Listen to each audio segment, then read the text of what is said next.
শহরে ট্যাক্সি দৌরাত্ম্য অব্যাহত। দোলের দিন সকালে মহিলা যাত্রীকে নিগ্রহ ও শ্লীলতাহানির অভিযোগে কালিকাপুর থেকে গ্রেফতার এক ট্যাক্সি চালক। ঘটনার সূত্রপাত বৃহস্পতিবার সকাল ৯টায় রাজারহাটে একটি অনুষ্ঠান সেরে বাড়িতে ফেরার জন্য ট্যাক্সি ধরেন আনন্দপুরের বাসিন্দা এক মহিলা। পুলিশ সূত্রে জানা গিয়েছে, ইএম বাইপাস দিয়ে যাওয়ার সময় ট্যাক্সির মিটারে কারচুপি করা হচ্ছে বলে ওই মহিলা যাত্রীর সন্দেহ হয়। ট্যাক্সি চালককে তিনি মিটার পরীক্ষা করানোর জন্য বলেন। এই নিয়ে শুরু হয় বচসা। অভিযোগ, রুবি ক্রসিংয়ে পৌঁছানোর পর তাকে ট্যাক্সি থেকে নেমে যেতে বলেন চালক। আরও অভিযোগ, মহিলার ব্যাগ থেকে জোর করে টাকা ছিনিয়ে নেয় ট্যাক্সি চালক। তারপর ধাক্কা দিয়ে তাকে ট্যাক্সির বাইরে ফেলে দেওয়া হয় বলে অভিযোগ। ঘটনার পর পালিয়ে যায় অভিযুক্ত ট্যাক্সি চালক। রুবি ক্রসিংয়ে কর্মরত ট্রাফিক পুলিশকে ঘটনার কথা জানান অভিযোগকারিনী, দেন ট্যাক্সির নাম্বার।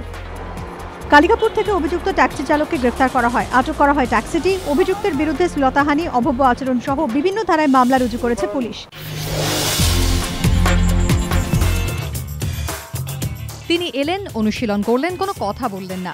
ভারতীয় সাংবাদিকের উপর চড়া হওয়ার ঘটনার জল বিসিসিআই, আইসিসি পর্যন্ত পৌঁছেছে। তাই বিরাট কোহলিকে নিয়ে আর কোনো ঝুঁকি নিল না ভারতীয় থিঙ্ক ট্যাঙ্ক। বৃহস্পতিবার একেবারে অনুশীলনে ডুবে রইলেন বিরাট।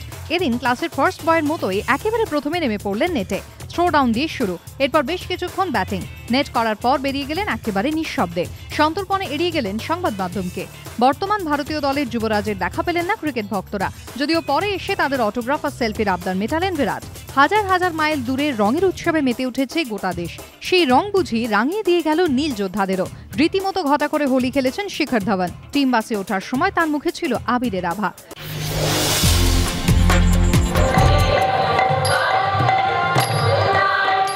দিগন্তে পলাশের রং, সঙ্গে রবি ঠাকুরের সুর। বঙ্গদেশে বসন্ত জাগ্রত দ্বারে। লাল, সবুজ, গোলাপি, নানা রঙে রাঙা লাল মাটির দেশ, রবি ঠাকুরের ভূমি। বসন্তোৎসব ঘিরে বৃহস্পতিবার সকাল থেকেই উচ্ছ্বাসের চেনা ছবি শান্তিনিকেতনে। উপচে পড়া ভিড়, সঙ্গে সুর আর তালের মিশেল, সামিল সব বয়সের মানুষ।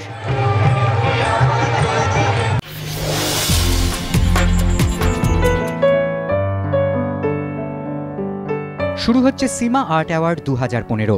গোটা দেশের 2000-এর বেশি তরুণ শিল্পী তাঁদের তৈরি শিল্পকর্ম পাঠান। তা থেকে 159 জনের শিল্পকর্ম বেছে নেন কৃতি শিল্পী ও বিশিষ্ট ব্যক্তিরা। কলকাতার 4টি জায়গায় প্রদর্শিত হবে এই সব শিল্প সামগ্রী।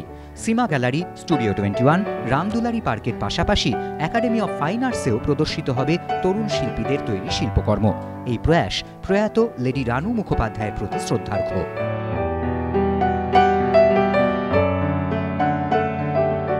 14 মার্চ থেকে 22 মার্চ পর্যন্ত সীমা আর্ট অ্যাওয়ার্ড 2015-র এই শিল্প প্রদর্শনী দেখা যাবে একাডেমি অফ ফাইন আর্টসে। তারপর সেখানকার শিল্প সামগ্রীগুলি স্থানান্তরিত করা হবে রামদুলারি পার্কের প্রদর্শনীতে।